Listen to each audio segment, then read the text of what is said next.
அவனுடைய உடலை இங்கே தோழர்கள் சொன்னதைப் போல வெட்டி சிதைக்கவில்லை. ஆனால் தோல் கிழிபடாமல் உடல் முழுக்க எலும்புகள் முழுக்க நொறுக்கப்பட்டு கோணிப்பைக்குள் போட்டு இருக்கக்கூடிய உடம்பு போல உறுப்பு போல அவனுடைய உடல் சிதைக்கப்பட்டது. இவ்வளவு வன்மம் இந்த ஊரின் மீது ஏன் ஏற்பட்டது என்று இன்று வரையிலே நாம் நடந்த காரியங்களை எல்லாம் நினைத்து பார்க்கிறோம். நம்மால் ஒரு முடிவுக்கு வர முடியவில்லை. ஏனென்றால் இந்த கிராமத்தினுடைய வரலாற்றை பற்றி இன்றைக்கு இருக்கக்கூடிய தலைமுறையினருக்கு தெரியாது. வரலாறை மறைந்தவன் வாழ்க்கையை மறந்து விட்டான் என்று நாம் புரிந்து கொள்ள முடியும். இன்றைக்கு 35 வயது 36 வயது இருக்கிற இளைஞனுக்கு இந்த கிராமம் எப்படி உருவாயிற்று, இந்த கிராமத்தினுடைய பின்னணி என்ன தெரியாது. வர பிள்ளைகளைப் போல நான் இந்த கிராமத்திலே படிக்கிற பொழுது ஊர் தெருவிலே தண்ணீர் வேண்டும் என்று கேட்டால் கையை நீட்டி கொண்டு நிற்க வேண்டும். வாசலிலே வந்து நெல் அளக்கக்கூடிய படியிலே தண்ணீர் கொண்டு வந்து 1 முழம் உயரத்திலே ஊற்றுவார்கள். 2 கையை கூப்பித்தான் குடிக்க வேண்டும். அன்றைக்கு இருந்த தீண்டாமையினுடைய வடிவம் அது. இங்க இருக்கக்கூடிய நல்ல தண்ணி குளம் இன்றைக்கு நரகளை கழுவக்கூடிய குளமாக மாற்றிவிட்டார்கள். அதுதான் அன்றைக்கு இந்த கிராமத்தினுடைய குடித நீர் வழங்குகிற ஒரு அற்புதமான குளம். அதுக்கு பேரே நல்ல தண்ணி குளம். அந்த குளத்துல தண்ணீர் எடுப்பதற்கு, குளத்துக்குள் இறங்குவதற்கு தலித்துகளுக்கு உரிமை கிடையாது. தண்ணீர் வேண்டும் என்றால் தாகம் எடுக்கிறவன் குளத்தங்கரையிலே உட்கார்ந்து கிடந்தால் தண்ணீர் மேல் வரக்கூடிய உயர் சாதியை சார்ந்திருக்கிற ஏதேனும் கருணையுள்ள பெண்கள் கீழே போய் தண்ணீரை எடுத்துக்கிட்டு வந்து மேலே வந்து ரோட்ல நிற்க வச்சு கையை நீட்டி ஊற்றுவாங்க, குடிக்கணும். அது அன்றைக்கு இருந்த சாதிய வடிவம். இவை எல்லாவற்றிற்கும் கட்டுப்பட்டு தான் இந்த கிராமம் வாழ்ந்து கொண்டிருந்தது. நல்ல தண்ணி குளத்துல இறங்க மாட்டாங்க. ஊர்ல செருப்பு போட்டுட்டு போய் நடந்து போய் எந்த வேலையும் பார்க்க மாட்டாங்க. டீ கடையில போய் உட்கார்ந்து டீ குடிக்க மாட்டாங்க. ஹோட்டல் கடையில உட்கார்ந்து எல்லாரையும் போல ஹோட்டல் கடையில சாப்பிட முடியாது. நம்ம பிள்ளைங்க மாதிரி இன்னைக்கு ஆட்டோவை போய் நிறுத்திட்டு மேல உட்கார்ந்துக்கிட்டு பாட்டு போட்டு ரசிக்க முடியாது. அப்படி ஒரு காலம் இருந்தது. அந்த அடக்குமுறைக்கெல்லாம் அடங்கி கிடந்த இந்த ஆதி திராவிட மக்கள், தலித் மக்கள், அரசூர் காலனி மக்கள் இந்த அடக்குமுறைக்கு, எங்களை ஒடுக்குகிற இந்த சாதிய வன்கொடுமைக்கு நாங்கள் அடிபணிய மாட்டோம். இனி எங்களை நாங்கள் மனிதர்களாக மதிக்கக்கூடிய ஒரு சமூகமாக இந்த கிராமத்தை கட்டமைப்போம். நாங்களும் யாரையும் அடக்கவில்லை, எங்களையும் எவனும் அடக்கக்கூடாது என்கிற ஒரு சுதந்திர சிந்தனை வந்தது. அந்த சிந்தனை உருவாக்கி கொடுத்தது இந்திய ஜனநாயக வாலிபர் சங்கம். நம்முடைய கட்டபொம்மை உட்கார்ந்துட்டு இருக்கிறாரு. கட்டபொம்மை, கமலநாதன், ஆசிக்கண்ணு, வைரக்கண்ணு, சேட்டு, ராயரு, 22 பேர் அவனுடைய தொழில் காலையில ஏஞ்சா ஊர் தெருவுக்கு போய் மாடு மேய்க்கிறது. அவங்க அம்மா பின்னாலே போவாங்க சாணி வாரி போட்டுறது.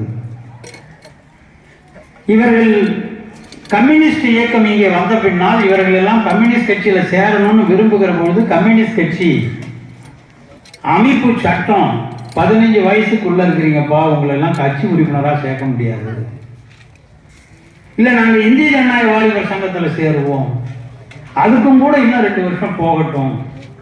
இப்ப வாலிபர் சங்கத்தினுடைய அமைப்பு விதியில 15 வயது வச்சிருக்கிறாங்க. ஆனா 1983ல 15 வயசு இல்ல,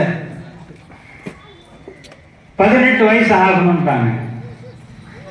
ஆகவே இவர்கள் எல்லாம் நாங்க இல்ல நாங்க முடியாது, நாங்கெல்லாம் நீங்க கட்சியில சேர்க்கலன்னா என்ன, நாங்கெல்லாம் கையில் அறிவாள் சுற்றி பச்சை குத்தி நாங்க தான் கம்யூனிஸ்ட் அப்படின்னு வாழ்வோம் என்று 22 பேரும் கையில் அறிவாள் சுற்றிய நட்சத்திரம் பச்சை குத்தி கொண்டு வந்தவர்கள் இன்னைக்கும் பல பேர் கையில் இருக்கு. தம்பி காசிநாதன் செத்து போயிட்டான், அவன் கையில் அறிவாள் சுற்றியர். கடைசி நேரத்தில் திராவிட முன்னேற்ற கழகத்தில் இணையணும்னு நினைச்சு அறிவால் சுத்தியல் பச்சை தெரியுது, அவன் சிவப்பா இருப்பான். பச்சை தெரியுதுன்றதுக்காக அதை நெருப்பை வச்சு அழிச்சான். நட்சத்திரம் அழியல. அறிவாளுடைய சுத்தியல் முனையும் அறிவாளுடைய முனையும் அழியல. இப்படித்தான் இந்த கிராமத்தில் இந்திய ஜனநாயக வாலிபர் சங்கத்தை அமைப்பதற்கு முன்னால் இவர்கள் எல்லாரையும் சேர்ந்து கட்சியில் நாங்களும் பேசி, அன்றைக்கு பண்ருட்டியில் இருக்கக்கூடிய துரைராஜ் அவர்கள் இந்த கிராமத்திலேயே வந்து தங்கி இருந்த நிலைமைகளை எல்லாம் கட்சிக்கு சொல்லி மாடு மேய்ப்பவர்கள் சங்கம்னு வைக்கலாமா என்ற ஒரு விவாதம் நடத்தி, மாடு மேய்க்கிற தொழிலையே ஒழிக்கணும்ன்ற நாம அப்புறம் எப்படி மாடு மேய்க்கிறவர்கள் சங்கம் வைக்கிறது? எங்க தலைமுறையோடு மாடு மேய்ப்பது என்கிற அந்த இழி தொழில் ஒழிந்து போகட்டும் என்று இவர்களெல்லாம் உறுதியாக சொன்னதனுடைய விளைவுதான் சிறுவர்கள் சங்கம் என்கிற ஒரு சங்கத்தை அமைத்தார். சிறுவர்கள் சங்கத்தில் இவங்கெல்லாம், அந்த சங்கத்துக்கு தான் கமல்நாதன் தலைவர், சேர்த்து செயலாளர்.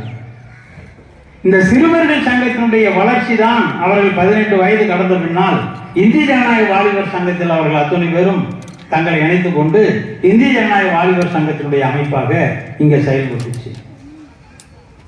இந்திய ஜனநாயக வாலிபர் சங்கம் செயல்படுறதுனால எதுக்கு ஊட்டை எரிக்கணும்? இந்திய ஜனநாயக வாலிபர் சங்கம் செயல்பட்டதுனால இந்த ஊர்ல என்னென்ன கிடைத்தது?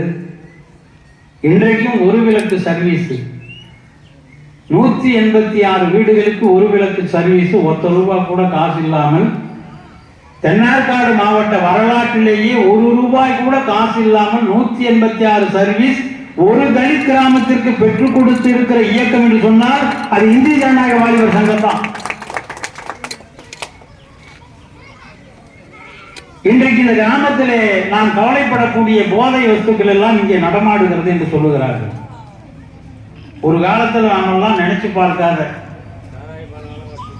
என்னுடைய சித்தப்பார் மகன் சென்னையில இறந்து போயிட்டான். அப்ப சொல்லுவாங்க, கஞ்சா அடிச்சு செத்து போயிட்டான் பாவன் அப்படின்வாங்க. கஞ்சா என்பது எப்படி இருக்கும்? தண்ணியா இருக்குமா, கட்டியா இருக்குமா, அப்பெல்லாம் தெரியாது. இன்றைக்கு இந்த கிராமத்தில் கஞ்சா நடமாட்டம் என்பது சர்வசாதாரணமாகிவிட்டது. பல குடும்பத்து இளைஞர்கள் அதில் சிக்கி கிடக்கிறார்கள் என்கிற செய்தியை கேட்கிற போது நமக்கு கண்ணீர் வருகிறது.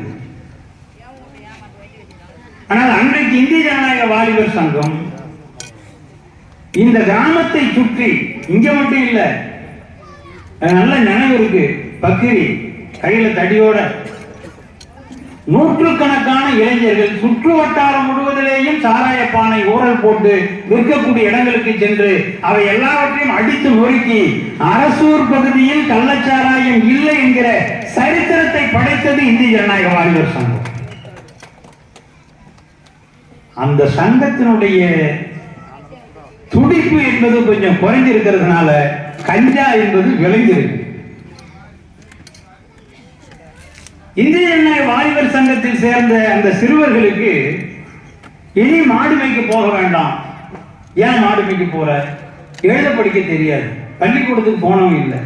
சிறுவர் சங்கத்திலேயே சேட்டுவை ஏன் செயலாளர் ஆக்கணும்? சேட்டு மட்டும்தான் பள்ளிக்கூடம் போய் எழுத படிக்க தெரிஞ்சால், ஆரம்ப பள்ளியை கூட முழுசா 5வது வரல படிக்காத ஆள். ஆகவே செயலாளருக்கு தபால் வந்தா படிக்க தெரியணுமே என்பதற்காக சேட்டு செயலாளர்.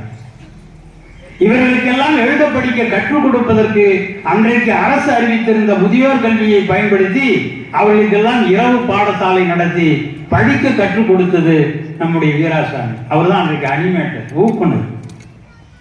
இரவு முழுவதும் பகல்ல சங்க வேலை, இரவு வந்தாக்கா அவர் இங்கே கிளம்பி வந்துடுவாரு, அவர்களுக்கு பாடம் சொல்லிக் கொடுக்கணும். இன்றைக்கு கமலநாதன் பத்திரிகையை படிக்கிறான், எழுத தெரியாது, படிக்க தெரியும் அப்படின்னா அது இந்த வாலிபர் சங்கம் அவருக்கு ஊட்டியிருக்கக்கூடிய கல்வி அறிவு. பல பேர் இன்றைக்கு எழுத படிக்க தெரிந்திருக்கிறது என்றால் அன்றைக்கு அந்த வடிவமே தெரியாது. உங்களுக்கு தெரியும், விவேக் கேட்பான், ஆ போட்டுட்டு தெரியுதா? தெரியாது. பெரிய ஆ போட்டுட்டு தெரியுதா? தெரியாது. பெரிய ஆ போட்டுட்டு தெரியுதா? தெரியாது. யார் சொல்றது? ஒரு நாட்டம். ஆளையே கூட்டிட்டு போய் ஆவுக்கு முன்னால் நிறுத்துவான், தெரியுதா? தெரியாது.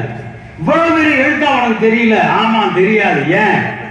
எனக்கு எழுத படிக்கவே தெரியாது.